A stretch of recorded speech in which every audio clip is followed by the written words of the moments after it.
Mutiara Hikmah Official, menyingkap hikmah di balik sunnah.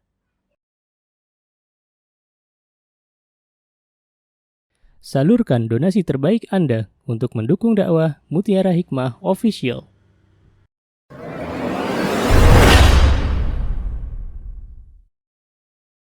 Nasta'inu billah, kita memohon pertolongan kepada Allah. Hari ini kita akan melanjutkan surah An-Najm ayat 33. Ini insyaAllah sebelum kita ke ayat 33, kita akan belajar dulu apa itu dhawabit atau kaidah yang telah dijelaskan oleh ulama, yang termasuk di antara dosa-dosa besar dan dosa-dosa kecil. Ya, agar kita bisa paham bahwa sebenarnya apa sih kaidah yang telah ditentukan oleh para ulama apabila dosa tersebut disebut dengan kecil dan apabila dosa tersebut disebut dengan besar. Baik, para ulama banyak membahas hal ini teman-teman, dan tentunya kita ingin mengetahui lebih dalam ya apa sih sebenarnya tentang perbedaan antara dosa besar dan dosa kecil, karena ini akan menjadi pijakan untuk kita semuanya agar kita berhati-hati ketika menghadapi sebuah maksiat ya di dunia ini, karena kita tahu bahwa termasuk ini adalah dosa besar, termasuk ini dosa kecil, maka kita lebih berhati-hati. Para ulama mengatakan teman-teman, dosa besar atau al-kabair, kalau di dalam bahasa Arab itu biasanya dosa besar itu adalah al-kabair ya. Itu adalah setiap makabbar minal ma'asi wa adima minad dunub ya. Setiap yang mana Allah Subhanahu wa taala telah tentukan dan Allah Subhanahu wa taala telah sebutkan, dan itu adalah sebuah hal yang dosa yang sangat besar. Dan yang pertama teman-teman, termasuk di antara dosa besar adalah ketika Allah Subhanahu wa taala menyebutkan di dalam Al-Qur'an dan As-Sunnah bahwa itu adalah dosa besar ya. Dan ini yang perlu kita kenali, karena subhanallah banyak sekali dosa-dosa besar yang disebutkan di dalam Al-Qur'an, sehingga Al-Qurtubi rahimahullahu taala menyebutkan yang dimaksud dengan dosa besar adalah kullu dhanbin utliqa alaihi binassin kitabin aw sunnah aw ijma' annahu kabira aw azim. Kata beliau dalam kitab Fathul Bari bahwa dosa besar itu adalah dosa yang dimana nas Al-Quran dan As-Sunnah telah menyebutkan bahwa itu adalah dosa besar ya. Banyak contohnya teman-teman ya, misalnya Rasulullah SAW pernah menyebutkan ya, ijtanibus sab'al mubiqat, misalnya kata Rasulullah SAW, jauhilah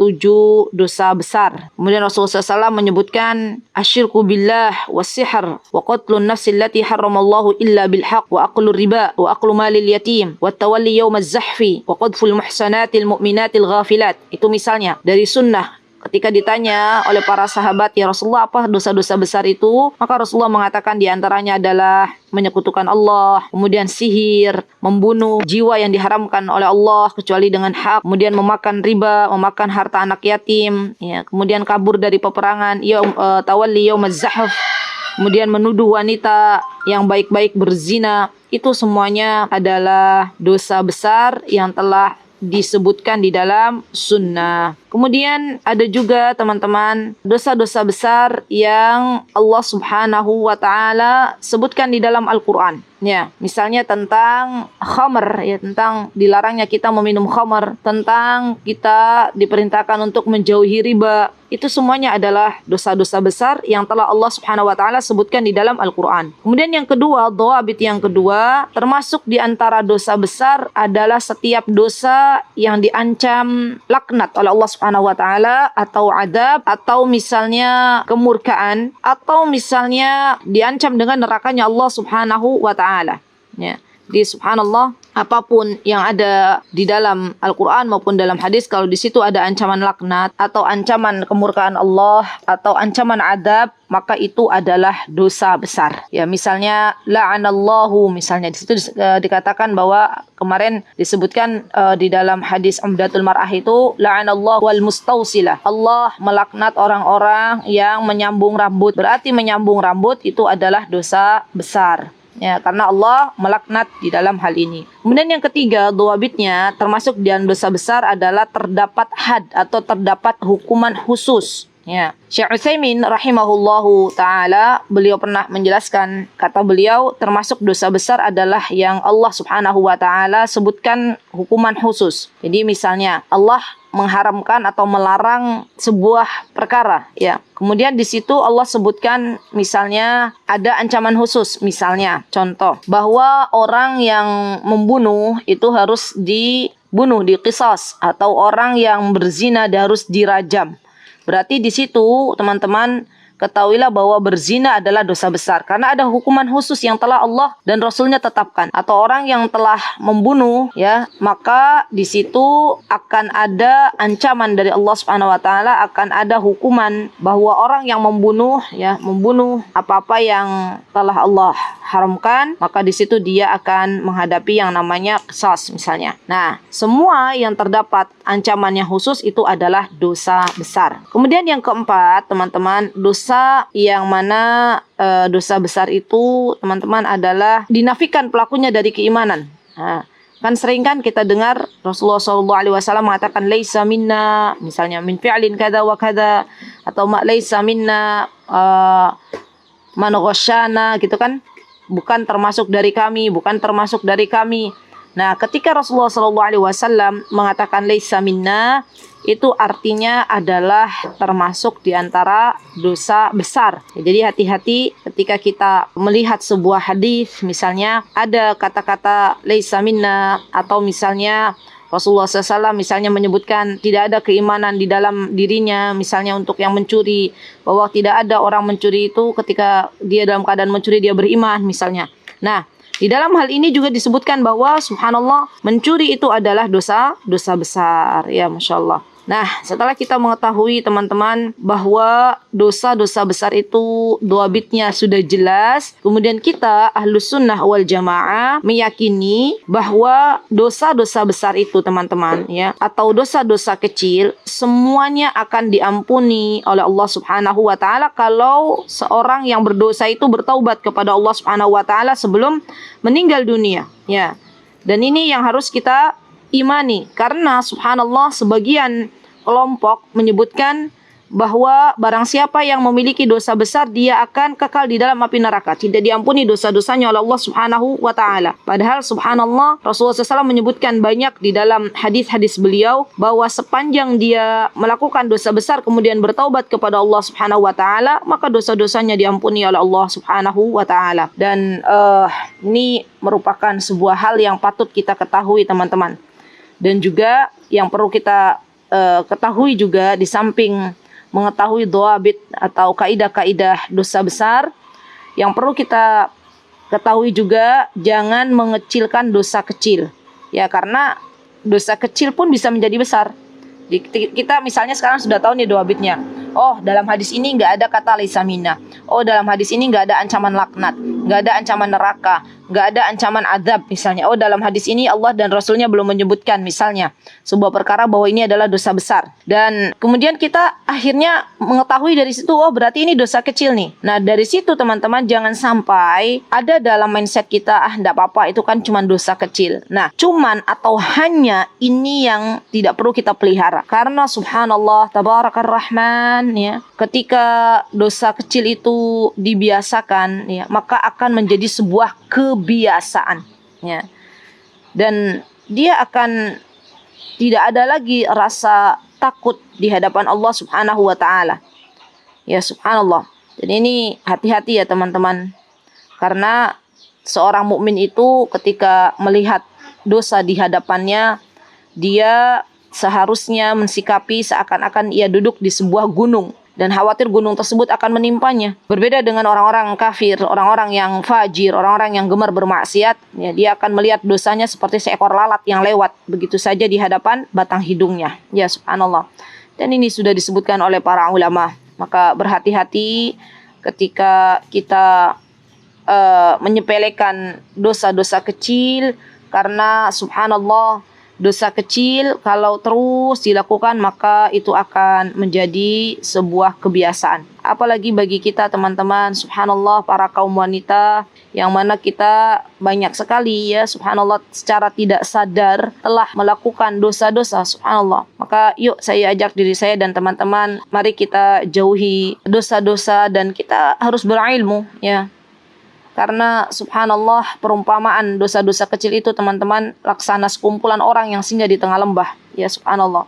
Yang ini datang sambil membawa dahan, yang ini datang sambil membawa dahan satu lagi, terus, dan akhirnya ya terjadilah penumpukan, terjadilah dosa yang banyak. Ya, subhanallah. Maka dari itu jangan sampai teman-teman kita menyepelekan dosa kecil dan kita bersegera untuk memohon ampunan kepada Allah Subhanahu wa taala. Karena kita tidak pernah tahu kapan kita diwafatkan oleh Allah Subhanahu wa taala. Ya, subhanallah. Dan sebaik-baik orang yang dia memiliki dosa adalah orang-orang yang bersegera untuk bertaubat kepada Allah Subhanahu wa taala. Semoga Allah Subhanahu wa taala menjadikan kita semuanya orang-orang ya yang bertaubat kepada Allah, awwab, ya, orang-orang yang gemar kembali kepada Allah Subhanahu wa taala, dan semoga Allah Subhanahu wa taala mengampuni dosa-dosa kita. Amin. Allahumma amin. Baik, sudah ya, saya sudah menyampaikan apa yang telah saya janjikan di pekan kemarin. Maka sekarang saatnya kita akan belajar kembali di ayat yang ke-33. Qala Allahu azza wa jal fi suratin Najm, afara'aita alladhi tawalla wa a'ta qalilan wa akda a'indahu ilmul ghaibi fahuwa yara. Allah Subhanahu wa taala, teman-teman, mengabarkan di dalam ayat ini bahwa ketika Abu Jahal, ya di sini tuh ceritanya asbabun nuzul, ya, sebab turunnya ayat ini dalam surah An-Najm ayat 33 ini, para ulama mengatakan bahwa asbabun nuzul surat ini diturunkan adalah diantaranya surat ini turun berkaitan dengan Al-Walid bin Al-Mughirah. Ya, jadi perbuatan Al-Walid bin Al-Mughirah Al-Makhzumi, yang mana kita tahu Al-Walid Al-Mughirah Al-Makhzumi ini, teman-teman, adalah seorang yang musyrikin, yang tidak mau beriman kepada Allah Subhanahu wa taala, tapi dia itu ketika Rasulullah sallallahu alaihi wasallam membaca Al-Qur'an, sebenarnya dia mengakui bahwa Al-Qur'an itu indah, bahwa Al-Qur'an itu benar, dan ia pun Al-Walid bin Mughirah memujinya. Ya, subhanallah. Nah, ini pentingnya berteman ya. Jadi Allah itu menunjukkan kepada Al-Walid bin Mughirah ya bahwa Al-Qur'an itu bukan syair. Jadi Al-Walid bin Mughirah itu sudah istilahnya sudah mengakui bahwa Al-Qur'an yang Allah turunkan kepada Nabi kita Muhammad sallallahu alaihi wasallam itu adalah sesuatu yang indah, sesuatu yang bagus, sesuatu yang benar. Tapi subhanallah, dia punya sahabat. Nah, ini dia teman, sahabat karib ya, yaitu Abu Jahal. Dan Abu Jahal ini, teman-teman, tidak ridha, ya, dia tidak mau kalau Al-Walid bin Mughirah akhirnya terpesona dengan Al-Qur'an dan dia masuk Islam. Tahu konsekuensi dari Al-Walid bin Mughirah kalau masuk Islam. Jadi Abu Jahal tuh paham banget. Kalau Al-Walid bin Mughirah masuk Islam sedangkan dia dari Bani Makhzum, maka nanti seluruh yang ada di Bani Makhzum semuanya masuk Islam. Ini diantara cara dakwah Rasulullah SAW adalah mendakwai ketua kelompok, ketua kaum. Karena kalau kita sudah ambil ketua kaumnya, sudah ambil hatinya, maka insyaAllah biidnillahi ta'ala kaumnya pun akan ikut. Ya, maka Abu Jahal pun merayu Al-Walid bin Mughirah, ya, dan subhanallah tabarakar rahman, Abu Jahal mengatakan kepada Al-Walid bin Mughirah ya ketika itu, dia mengatakan bahwa sayalah yang akan menanggung dosa-dosa Al-Walid bin Mughirah, kata Abu Jahal. Kemudian Allah Subhanahu wa taala menyebutkan afara'aital ladzi tawalla wa a'ta qalilan wa akda, maka tidakkah engkau melihat orang yang berpaling dari Al-Qur'an dan memberikan sedikit dari apa yang dijanjikan lalu menahan sisanya. Maksudnya, jadi Al-Walid Al-Mughirah itu sebenarnya sudah mau beriman, tapi ditahan oleh Abu Jahal, ya. Dan subhanallah, Abu Jahal ketika dia mengatakan dosanya Al-Walid bin Mughirah akan ditanggung oleh dirinya, kemudian Allah memberikan teguran yang keras kepada Abu Jahal, a'indahu ilmul ghaibi fahuwa yara. Apakah Abu Jahal mempunyai ilmu tentang yang ghaib sehingga dia dapat melihatnya? Padahal kita tahu bahwa yang namanya ilmu ghaib itu adalah miliknya Allah Subhanahu wa taala. Ya, kita tidak tahu, bahkan kita pun Rasulullah SAW pun tidak tahu kecuali diberi kabar oleh Allah Subhanahu wa taala. Baik. Kemudian Allah Subhanahu wa taala berfirman di ayat yang ke-36, am lam yunabba bima fi suhufi Musa. Ya. Kemudian Allah Subhanahu wa taala berfirman, ataukah belum diberitakan kepadanya apa yang ada di dalam suhuf. Suhuf itu jamak dari sahifah. Ya. Apakah belum dikabarkan apa-apa yang ada di lembaran-lembaran Musa alaihissalam? Ya, dan para ulama berbeda pendapat ya akhwat, apakah suhuf ini sama dengan Taurat atau berbeda? Ya. Jadi wallahu taala alam ya. Apakah memang Nabi Musa itu diberikan Taurat juga diberikan suhuf, atau suhuf ini masuk ke dalam Taurat? Ya, itu yang diperdebatkan oleh para ulama. Ya, yang jelas Nabi Musa kalau yang sudah pasti adalah seorang nabi yang diturunkan kepadanya kitab Taurat. Ya. Kemudian Allah Subhanahu wa taala menjelaskan wa Ibrahim alladzi waffa. Ya. Dan lembaran-lembaran yang diberikan kepada Nabi Ibrahim. Jadi Nabi Ibrahim itu kan punya suhuf ya. Masya Allah. Dan ini subhanallah Allah menyebutkan sifat Nabi Ibrahim alladzi waffa. Subhanallah. Yang mana Allah Azza wa Jalla memuji Nabi Ibrahim Azza wa Jalla. Masya Allah. Memuji Nabi Ibrahim alaihissalam. Dan Allah Subhanahu wa ta'ala memuji Nabi Musa. Masya Allah.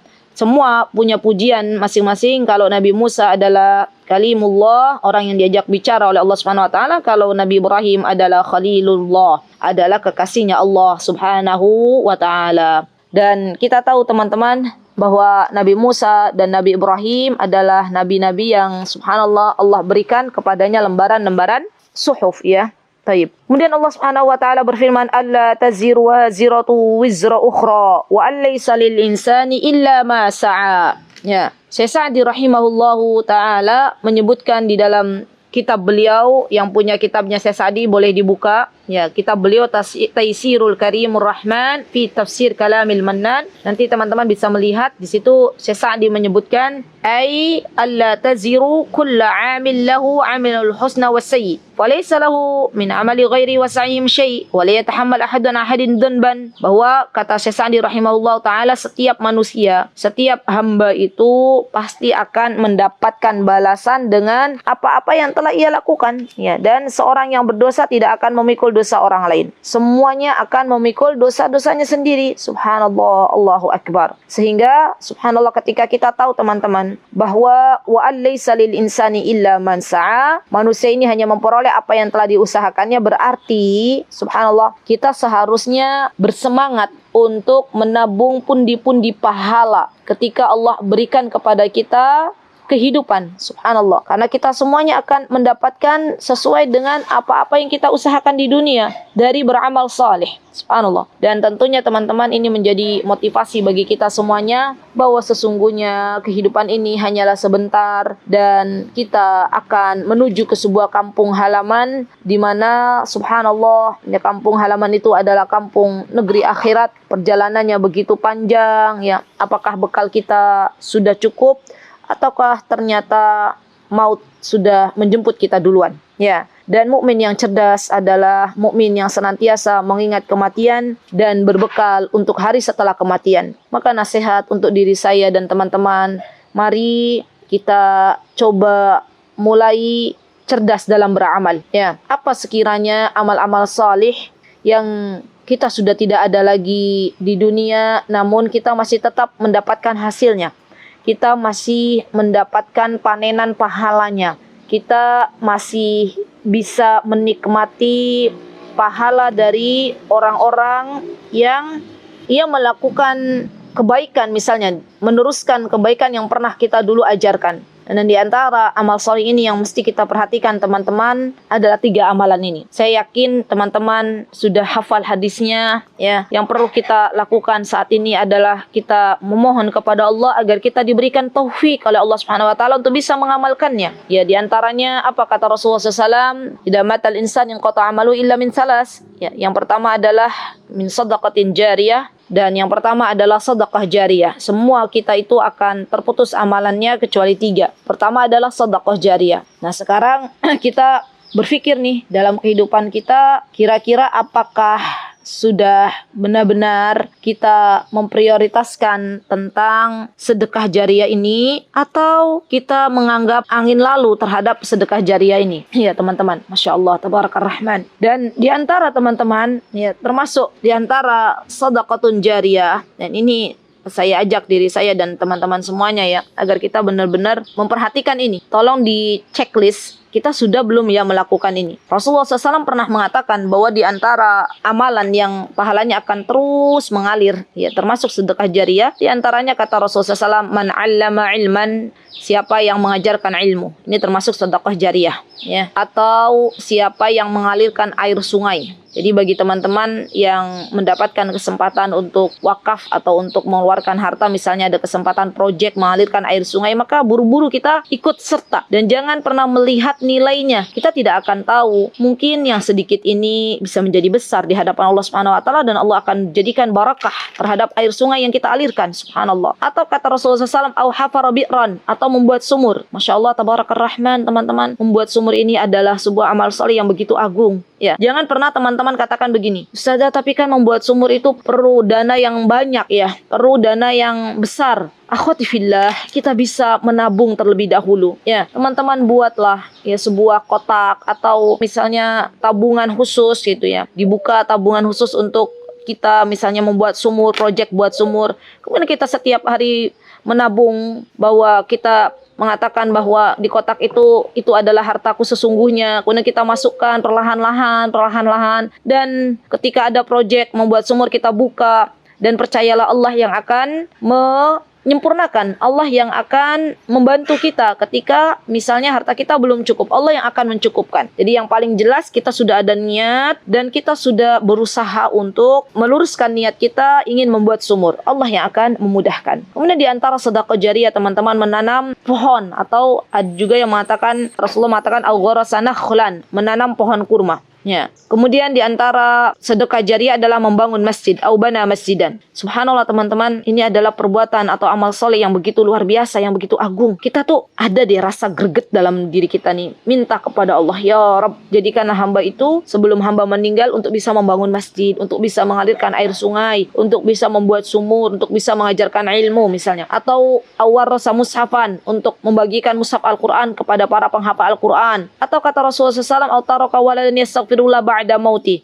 atau meninggalkan anak yang akan memintakan ampun baginya setelah kita meninggal. Ya subhanallah. Dan ini subhanallah teman-teman, sebuah amal soleh yang betul-betul membawa manfaat untuk banyak orang. Ya subhanallah. Bahkan hadis ini tidak bertentangan dengan idza mata ibnu adama in qata amalu illa min salas. Ya karena sama isinya. Hanya di sini ada lebih banyak 7. Kalau yang idza matal insanu in qata amalu itu 3. Dan ini semuanya termasuk amal soleh yang akan terus menerus pahalanya mengalir walaupun kita sudah terbujur kaku di kubur. Baik, kemudian Allah Subhanahu wa taala berfirman di ayat yang ke-40, wa anna sa'yahu sawfa yura. Dan subhanallah, sesungguhnya apa yang kita telah usahakan dari perbuatan baik, dari amal soleh, atau dari dosa-dosa yang kita lakukan di dunia, Allah akan perlihatkan semua.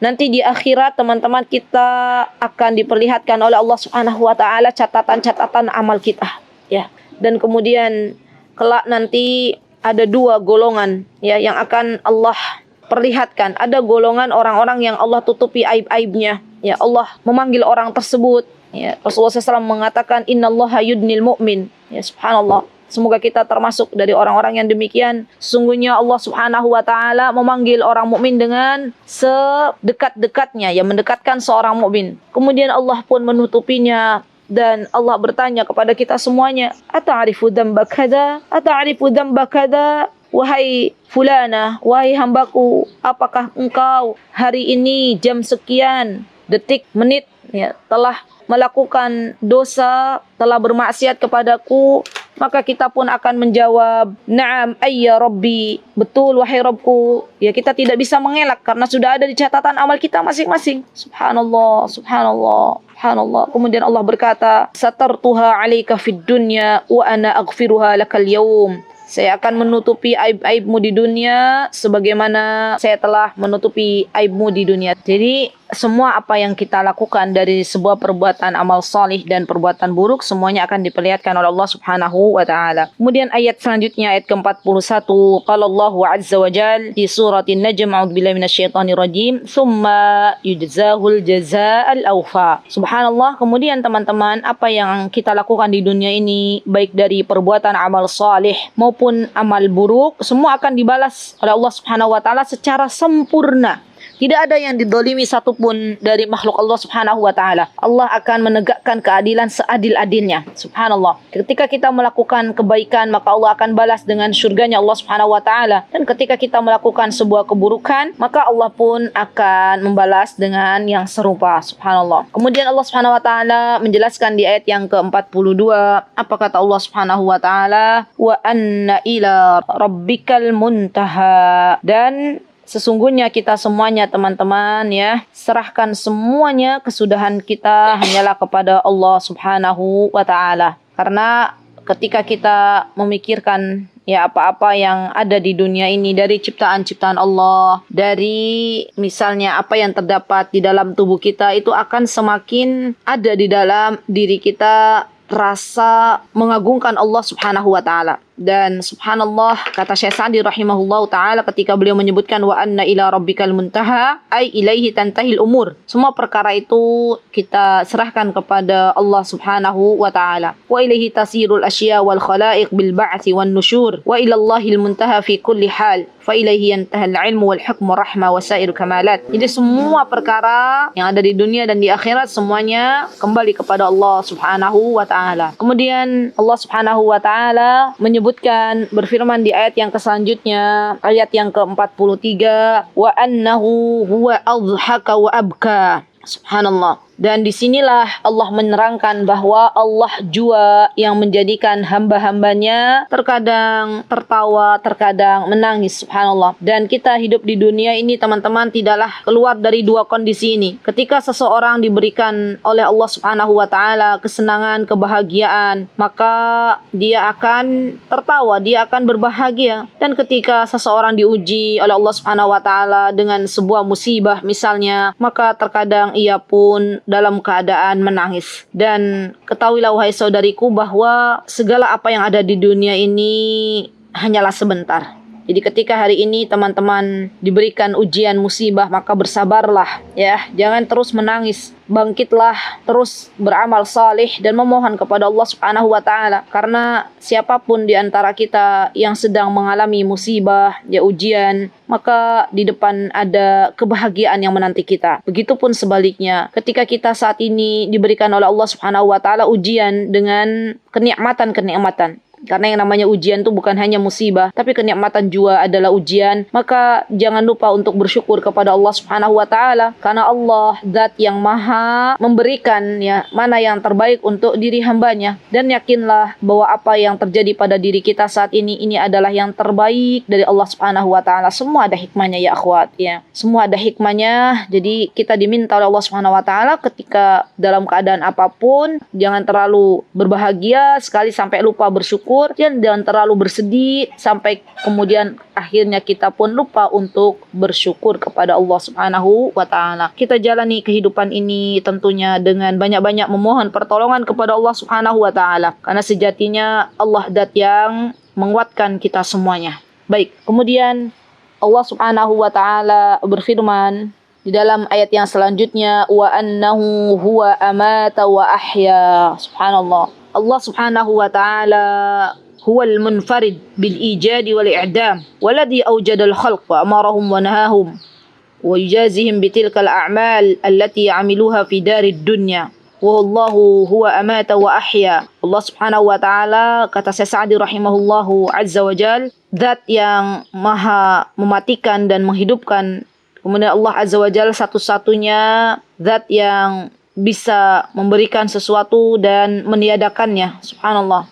Tidaklah kita ada di dunia ini dihidupkan oleh Allah Subhanahu wa ta'ala kecuali Allah Subhanahu wa ta'ala menghidupkan kita. Dan tidaklah seseorang dimatikan oleh Allah Subhanahu wa ta'ala kecuali itu pun Allah yang mematikan. Jadi hidup, mati adalah pemberian dari Allah Subhanahu wa ta'ala. Kapanpun Allah panggil kita, seharusnya kita siap ya. Dan kita berdoa, terus berdoa kepada Allah dengan sebuah doa, Allahumma inna nas'aluka husnul khatimah. Ya Rabb, ya berikanlah kepada kami husnul khatimah, berikanlah kesyahidan kepada kami. Allahumma inna nas'aluka syahadatan fi sabilik misalnya ya. Dan mudahkanlah kami ketika menghadapi sakaratul maut, hidupkanlah kami ketika Engkau tahu bahwa hidup ini adalah yang terbaik untuk kami, dan wafatkanlah kami ketika Engkau tahu wafat ini adalah yang terbaik untuk kami. Hanya Allah satu-satunya yang tahu yang terbaik untuk kita semuanya. Kemudian Allah Subhanahu wa taala berfirman di ayat yang ke-45, wa annahu khalaqaz zawjaini dzakara wal untha.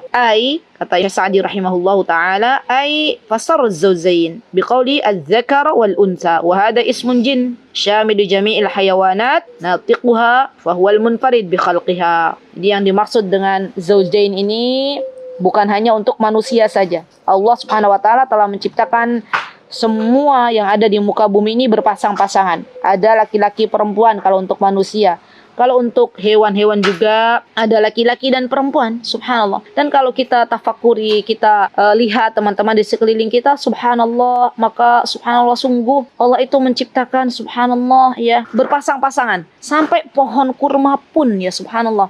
Itu pernah saya ke daerah sini, ada di daerah Yogyakarta, daerah Berbah ini ada pohon, ada semacam kebun kurma, dan kami pernah ke sana belajar sebentar ya. Kemudian di sana ternyata ada pohon kurma itu ya berpasang-pasangan ya. Jadi ada kurma yang jantan, ada yang bukan. Dan subhanallah tabarakar rahman, nanti ada persilangan, ada perkawinan. Subhanallah, Allahu akbar. Dari situ kita membenarkan firman Allah Subhanahu wa taala bahwa Allah la khalaqaz zawjain. Allah yang telah menciptakan sesuatu itu berpasang-pasangan ya subhanallah. Kemudian di sini Allah Subhanahu wa taala menjelaskan min nutfatin idza tumna. Di sini dijelaskan bahwa wa hadza min a'dhamil adilla ala kamali qudratihi haitsu awjada tilkal hayawanat saghiruha wa kabiruha min nutfatin dha'ifa min ma'in mahin. Kata Syekh Sa'di rahimahullahu taala, kalau kita lihat ya perhatikan bahwa Allah menciptakan pasangan-pasangan dari manusia dan dari hewan, maka mereka pun ya, terutama manusia, mereka diciptakan oleh Allah Subhanahu wa taala dari air mani. Ya, apabila idza tumna, apabila dipancarkan. Wa anna 'alaihin nash'atal ukhra. Dan sesungguhnya Allah Subhanahu wa taala yang menetapkan penciptaan ya, yang lain, maksudnya hari kebangkitan setelah kita meninggal dunia. Dan ini adalah sebuah hal yang harus kita yakini, bahwa ketika seseorang itu diwafatkan Allah Subhanahu wa taala, maka kelak akan Allah bangkitkan, dan di sanalah kehidupan akhirat dimulai. Subhanallah, Allahu akbar. Dan hendaklah kita seorang yang beriman belajar kembali tentang apa sejatinya yang harus kita persiapkan untuk kehidupan akhirat yang begitu panjang. Baik. Kemudian Allah Subhanahu wa taala berfirman di ayat yang ke-48, wa annahu huwa aghna wa aqna. Syekh Sa'di rahimahullah, aghnal ibad bitaysirun amrun ma'ashihi minal tijarat wa anwa'il makasib minal harfi wa ghairiha, wa aqna afadu ibadahu minal amwal bi jami' anwa'iha. Ya subhanallah.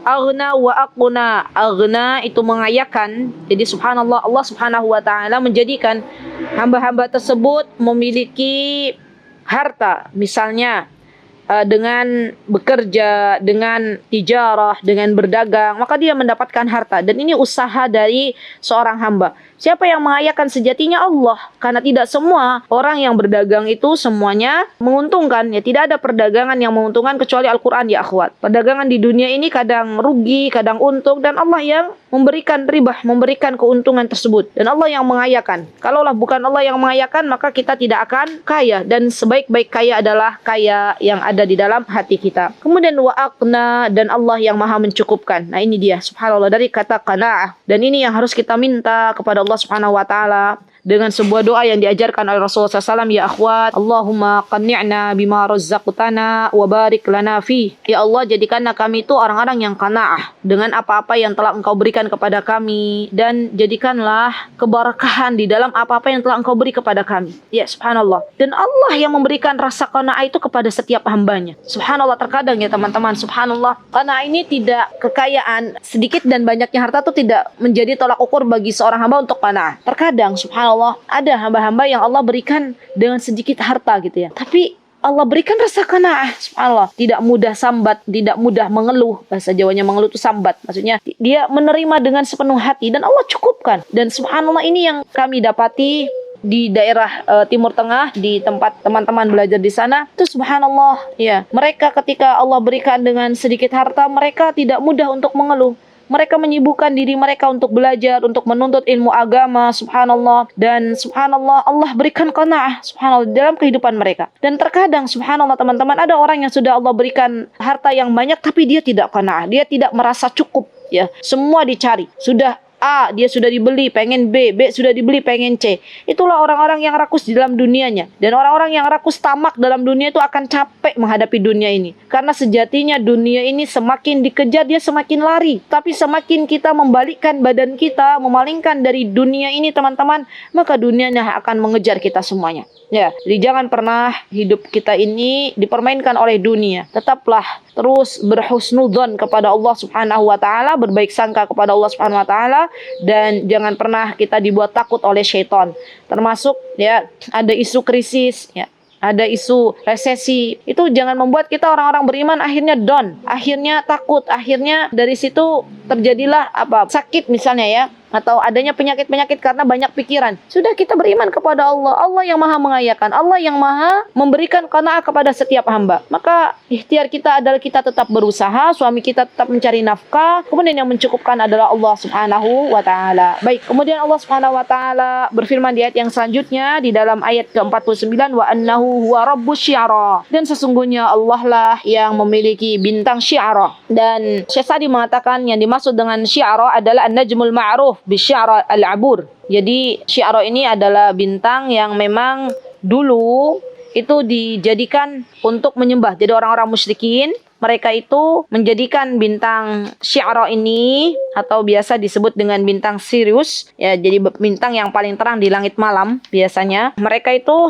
menjadikan bintang ini untuk mereka sembah. Padahal jelas Allah Subhanahu wa taala melarang kita semuanya untuk menyembah selain Allah Subhanahu wa taala. Ya. Kemudian Allah Subhanahu wa taala menjelaskan wa annahu ahlaka 'adanil ula, dan sesungguhnya Allah telah membinasakan kaum 'Ad yang pertama. Jadi para ulama, teman-teman, kalau kita baca kitab-kitab tafsir menjelaskan bahwa kaum 'Ad itu ada yang pertama, ada yang kedua. Dan kaum 'Ad yang pertama, 'adanil ula, yang dimaksud adalah kaumnya Nabi Hud alaihissalam. Dan kaum 'Ad yang kedua adalah yang dimaksud adalah kaumnya Nabi Salih, atau biasa kita kenal dengan kaum Samud. Dan kita tahu kaum 'Ad, kaum Samud adalah termasuk al-Arab al-Ba'idah, yaitu maksudnya Arab yang sudah punah. Karena kalau teman-teman belajar lagi tentang kabilah-kabilah dari Arab itu kan terbagi menjadi 3 ya. Kita sudah pernah nih al-Arab al-Ba'idah, al-Arab al-Aribah, al-Arab al-Musta'arabah. Al-Arab al-Ba'idah adalah Arab yang sudah punah, termasuk dari kaum 'Ad, kaum Samud, itu sudah dari awal-awal. Kemudian yang kedua al-Arab al-Aribah. Al-Arab al-Aribah ini adalah Arab yang dari Qahtan, dari Yaman. Itu jadi subhanallah, negeri Yaman tuh juga negeri yang subhanallah asal-muasalnya Arab ya. Kemudian yang ketiga adalah al-Arab al-Musta'arabah, yaitu keturunannya Nabi Ismail ya, seperti Rasulullah SAW. Itu juga adalah al-Arab al-Musta'arabah. Baik, kemudian Allah Subhanahu wa taala berfirman di ayat yang selanjutnya, wa samuda fama abqa wa qauma nuhim min qabl innahum kanu hum adzlama wa atgha. Wa samuda fama abqa, yaitu kaum Samud, kaumnya Nabi Salih alaihi salam. Mereka semuanya adalah fama abqa, maksudnya yang tidak ditinggalkannya hidup. Jadi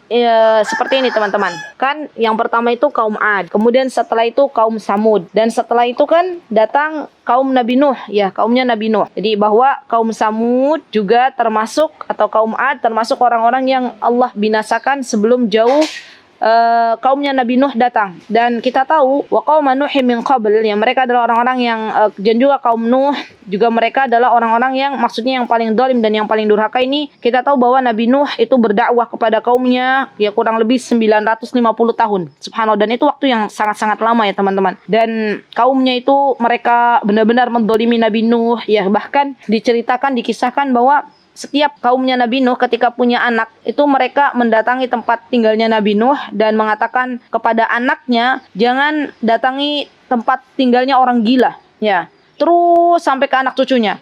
Dia punya anak, anaknya berkata demikian juga kepada anaknya. Terus ya subhanallah, sampai akhirnya Nabi Nuh alaihissalam berdakwah kepada mereka 950 tahun. Dan yang ikut dengan Nabi Nuh di dalam perahu sangat-sangat sedikit. Ya, sampai ada dari anaknya Nabi Nuh yang tidak ikut ke perahu ayahanda tercintanya. Ya, kita sudah diberikan kabar oleh Allah Subhanahu wa taala di dalam Al-Qur'an, dan ada satu anak yang ada anak Nabi Nuh itu enggak semuanya tenggelam, teman-teman. ada anaknya Nabi Nuh yang bernama Sam bin Nuh, dia ikut Nabi Nuh.